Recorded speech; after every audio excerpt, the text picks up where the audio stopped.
नमस्कार। प्रादेशिक समाचार के साथ मैं नूतन लकड़ा। पहले मुख्य समाचार। प्रधानमंत्री नरेंद्र मोदी ने शिक्षा पर्व के आरंभिक सम्मेलन के दौरान कई तकनीकों और पहलुओं की शुरुआत की। श्राव्य बाधित लोगों के लिए भारतीय सांकेतिक भाषा कोश और ऑडियो पुस्तक का भी विमोचन। झारखंड के मानसून सत्र के तीसरे दिन भी विपक्षी सदस्यों के शोर शराबे के कारण प्रश्नोत्तर काल की कार्यवाही रही बाधित। विधानसभा की कार्यवाही शुरू होने के पहले भारतीय जनता पार्टी विधायकों ने मुख्य द्वार पर किया प्रदर्शन और भ्रष्टाचार निरोधक ब्यूरो की टीम ने मांडू प्रखंड के प्रखंड विकास पदाधिकारी विनय कुमार को 45,000 रिश्वत लेते हुए रंगे हाथों किया गिरफ्तार। और अब समाचारों से पहले एक जरूरी संदेश। देश भर में 18 वर्ष से अधिक आयु के सभी लोगों के लिए सरकारी केंद्रों में निःशुल्क टीकाकरण अभियान चलाया जा रहा है। हमारे युवा श्रोताओं से अपील है कि वे कोविड रोधी टीका जरूर लगवाएं और दूसरों को भी इसके लिए प्रेरित और सहयोग करें। कोरोना महामारी के प्रति आप कोई भी लापरवाही ना बरतें, क्योंकि कोरोना अब भी हमारे लिए बड़ा खतरा बना हुआ है। जब तक आवश्यक न हो घर से बाहर न निकलें और इन आसान उपायों का पालन करें। मास्क लगाएं, 2 गज की सुरक्षित दूरी बनाए रखें, बार बार हाथ धोएं और चेहरा साफ रखें। कोविड से संबंधित जानकारी और मार्गदर्शन के लिए राष्ट्रीय हेल्पलाइन नंबर काम कर रही है। इनके नंबर हैं 100123978046 और 1075। इसके अलावा राज्य हेल्पलाइन नंबर है 104। डायल कर समस्या का त्वरित समाधान लिया जा सकता है। और अब समाचार विस्तार से। प्रधानमंत्री नरेंद्र मोदी ने आज शिक्षा पर्व के आरंभिक सम्मेलन के दौरान कई तकनीकों और पहल की शुरुआत की। उन्होंने दृश्य श्राव्य बाधित लोगों के लिए भारतीय सांकेतिक भाषा कोश और ऑडियो पुस्तक का विमोचन भी किया। प्रधानमंत्री ने केंद्रीय माध्यमिक शिक्षा बोर्ड की स्कूल गुणवत्ता आश्वासन और आकलन रूपरेखा भी जारी की। उन्होंने निपुण भारत के लिए निष्ठा शिक्षक प्रशिक्षण कार्यक्रम तथा विद्यांजलि पोर्टल की भी शुरुआत की। यह पोर्टल शिक्षा क्षेत्र के स्वयंसेवकों, दानदाताओं और कॉरपोरेट सामाजिक उत्तरदायित्व CSR योगदान करने वालों की सुविधा बढ़ाएगा। प्रधानमंत्री ने कहा कि आज शुरू की गई विभिन्न तकनीकों और पहल के क्षेत्र का भविष्य उन्नत होगा। ऐसी ही एक पहल स्कूल गुणवत्ता आश्वासन और आकलन रूपरेखा से न केवल शिक्षा में प्रतिस्पर्धा बढ़ेगी, बल्कि यह विद्यार्थियों को भविष्य के लिए तैयार भी करेगी। प्रधानमंत्री ने कहा है कि कोविड महामारी के मुश्किल समय में कार्य के लिए शिक्षकों की सराहना की। उन्होंने राष्ट्रीय पुरस्कार से सम्मानित सभी शिक्षकों को बधाई दी। इस अवसर पर केंद्रीय शिक्षा मंत्री धर्मेंद्र प्रधान और केंद्रीय शिक्षा राज्य मंत्री अन्नपूर्णा देवी, डॉक्टर सुभाष सरकार और डॉक्टर राजकुमार रंजन सिंह भी उपस्थित थे। झारखंड विधानसभा के मानसून सत्र के तीसरे दिन सभा में पेश चालू वित्त वर्ष 2021-22 के प्रथम अनुपूरक बजट पर आज द्वितीय पाली में चर्चा होगी। इससे पहले आज सत्र की पहली पाली में भाजपा सदस्यों के हंगामे के कारण प्रश्नकाल की कार्यवाही बाधित रही। शोर शराबे के बीच ही विधायक सरयू राय, विधायक बंधु तिर्की, इरफान अंसारी और दीपिका पांडे के अल्पसूचित प्रश्न पर सरकार की ओर से जवाब दिया गया, लेकिन सदन को व्यवस्थित नहीं होता देखकर विधानसभा अध्यक्ष ने 11:38 पर सभा की कार्यवाही को दोपहर 12:30 तक के लिए स्थगित कर दिया। दोपहर 12:30 बजे सभा की कार्यवाही फिर से शुरू हुई, लेकिन विपक्षी सदस्यों के हंगामे के कारण विधानसभा अध्यक्ष ने सभा की कार्यवाही भोजनावकाश दोपहर 2 बजे तक के लिए स्थगित कर दी। द्वितीय पाली में अनुपूरक बजट पर चर्चा होगी। राज्य के वित्त मंत्री डॉक्टर रामेश्वर उरांव ने चालू वित्त वर्ष 2021-22 के लिए 4,684.93 करोड़ रुपए का प्रथम अनुपूरक बजट पेश किया है। झारखंड में पिछले 24 घंटों में 18 नए कोरोना संक्रमित मरीजों की पहचान हुई है, जबकि इस दौरान 24 लोगों ने कोरोना को मात देने में सफलता हासिल की। स्वास्थ्य विभाग से मिली जानकारी के अनुसार राज्य में अब सक्रिय संक्रमितों की संख्या घटकर 126 हो गई है। 20 जिलों में कल एक भी संक्रमित मरीज नहीं मिले, जबकि सबसे अधिक रांची जिले में 8 संक्रमित मिले। पश्चिमी सिंहभूम जिले में 6, पूर्वी सिंहभूम में 3 और साहेबगंज जिले में 1 नए संक्रमित मिले हैं। केंद्र सरकार कोविड महामारी के दौरान लोगों की सुविधा के लिए बनाई गई राष्ट्रीय स्तर की हेल्पलाइन नंबर के बारे में लोगों को जागरूक कर रही है। सूचना प्रसारण मंत्रालय अपने विभिन्न विभागों के माध्यम से इन हेल्पलाइन नंबर्स के बारे में जागरूकता बढ़ा रहा है। विभिन्न हेल्पलाइन नंबर इस प्रकार हैं। कोविड संबंधी सवालों के जवाब देने के लिए स्वास्थ्य और परिवार कल्याण मंत्रालय की हेल्पलाइन नंबर है 1075। राज्य हेल्पलाइन नंबर है 104। महिला और बाल विकास मंत्रालय की चाइल्ड हेल्पलाइन नंबर है 1098। वरिष्ठ नागरिकों के लिए सामाजिक न्याय और अधिकारिता मंत्रालय की हेल्पलाइन नंबर है 14567। मनोवैज्ञानिक सहायता के लिए राष्ट्रीय मानसिक स्वास्थ्य और तंत्रिका विज्ञान संस्थान निम्हांस का नंबर है 080461100007। आयुष कोविड परामर्श हेल्पलाइन नंबर है 14443 और माई गव व्हाट्सएप हेल्प डेस्क नंबर है 9013151515। आकाशवाणी के ताजा तरीन समाचारों के लिए आप हमारे वेबसाइट newsonair.com पर लॉग ऑन कर सकते हैं। ताजा समाचार Twitter handle @AIR news alerts और Facebook page All India Radio news पर भी उपलब्ध है।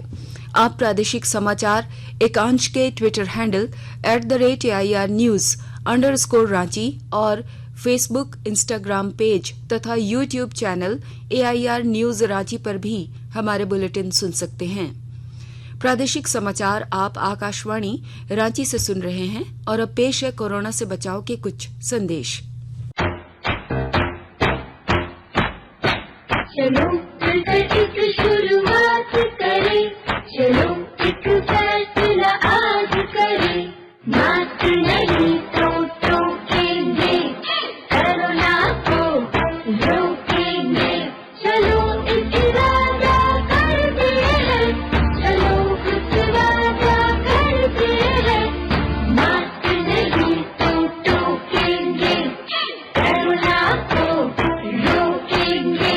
भारत सरकार द्वारा जनहित में जारी। कोविड-19 से बचाव और सुरक्षित रहने के 3 उपाय। मास्क लगाएं, 2 गज दूरी है जरूरी, सुरक्षित दूरी रखें, हाथ और मुंह साफ रखें। झारखंड विधानसभा की कार्यवाही शुरू होने के पहले भारतीय जनता पार्टी विधायकों ने विधानसभा के मुख्य द्वार पर प्रदर्शन किया। विधानसभा अध्यक्ष द्वारा नमाज अदा करने के लिए कमरा आवंटित किए जाने से नाराज भाजपा विधायकों ने हनुमान चालीसा का पाठ किया और सरकार को सद्बुद्धि देने की प्रार्थना की। इस दौरान कई भाजपा विधायकों ने डमरू बजाकर विरोध प्रदर्शन किया। भाजपा विधायक अमित मंडल ने कहा कि राज्य सरकार तुष्टीकरण की सारी हदें पार कर चुकी है, जिसके कारण आज धरना पर बैठना पड़ा। इस मौके पर देवघर के भाजपा विधायक नारायण दास ने बाबा वैद्यनाथ धाम का पाठ आम श्रद्धालुओं के लिए खोलने की मांग की। उन्होंने कहा कि लंबे समय से बाबा वैद्यनाथ धाम का पट बंद रहने के कारण मंदिर पर निर्भर लोगों के समक्ष रोजी रोटी का संकट उत्पन्न हो गया है। इस दौरान आजसू पार्टी विधायक लंबोदर महतो ने पिछड़ा वर्ग को 27% आरक्षण देने की मांग को लेकर मुख्य द्वार पर प्रदर्शन किया। रामगढ़ जिले में भ्रष्टाचार निरोधक ब्यूरो एसीबी की टीम ने एक बड़ी कार्रवाई की है। एसीबी ने मंगलवार सुबह मांडू प्रखंड के प्रखंड विकास पदाधिकारी बीडीओ विनय कुमार को 45,000 रिश्वत लेते हुए रंगे हाथों गिरफ्तार किया। प्राप्त जानकारी के अनुसार मांडू वीडियो विनय कुमार के द्वारा सरकारी योजना में मुखिया से रिश्वत की मांग की गई थी। इस मामले में चुम्बा पंचायत के मुखिया उपेंद्र कुमार सिंह के बयान पर शिकायत दर्ज कराई गई थी। उन्होंने एसीबी की टीम को बताया था कि उनके पंचायत में जानवरों के लिए शेड का निर्माण होना था। बीडीओ द्वारा प्रति शेड 3000 रिश्वत मांगी गई थी। चुम्बा पंचायत में 15 योजना स्वीकृत हुई थी, इसलिए 45,000 रिश्वत की मांग प्रखंड विकास पदाधिकारी ने की थी। मंगलवार की सुबह मुखिया के द्वारा उनके आवास पर घूस की राशि दी गई। उसी दौरान एसीबी की टीम ने वहां छापेमारी की और रिश्वत की रकम के साथ प्रखंड विकास पदाधिकारी विनय कुमार को गिरफ्तार किया। देश ने कल 1 करोड़ से अधिक कोविड रोधी टीके लगाकर महत्वपूर्ण उपलब्धि हासिल की है। स्वास्थ्य मंत्रालय ने कहा कि पिछले 11 दिनों में 3 बार यह उपलब्धि हासिल की गई। देश का संचयी कोविड टीकाकरण कल 69 करोड़ 68 लाख से अधिक हो गया है। मंत्रालय ने कहा कि 53 करोड़ से अधिक कोविड का टीका जबकि 16 करोड़ से अधिक दूसरा डोज लगाया जा चुका है। टीकाकरण का नया चरण इस साल 21 जून से शुरू किया गया था। झारखंड में कल 2,10,559 लोगों को टीका लगाया। इनमें 1,58,303 को पहला और 52,256 लोगों को दूसरा डोज दिया गया। राज्य में अब तक 1,40,78,494 लोगों को डोज दिया जा चुका है। इनमें से 1,85,915 लोगों को पहला डोज और 28,92,569 लोगों को दोनों डोज दिया जा चुका है। देश के 75वें स्वाधीनता दिवस समारोह के उपलक्ष्य में आजादी का अमृत महोत्सव के अंतर्गत प्रादेशिक समाचार एकांश आकाशवाणी रांची द्वारा स्वाधीनता संग्राम और उसके गौरवशाली इतिहास पर 18 अगस्त से साप्ताहिक अमृत महोत्सव क्विज का शुभारंभ किया गया है। आजादी के 75 वर्षों का पर्व अमृत महोत्सव प्रत्येक बुधवार शाम 7 बजे प्रसारित होने वाले प्रादेशिक समाचार के दौरान पूछे गए प्रश्न का सही उत्तर देने वाले प्रथम 10 प्रतिभागियों में से लकी ड्रॉ द्वारा चुना हुआ एक प्रतिभागी इनाम का हकदार होगा। इसके लिए सुनते रहें आकाशवाणी रांची का प्रसारण।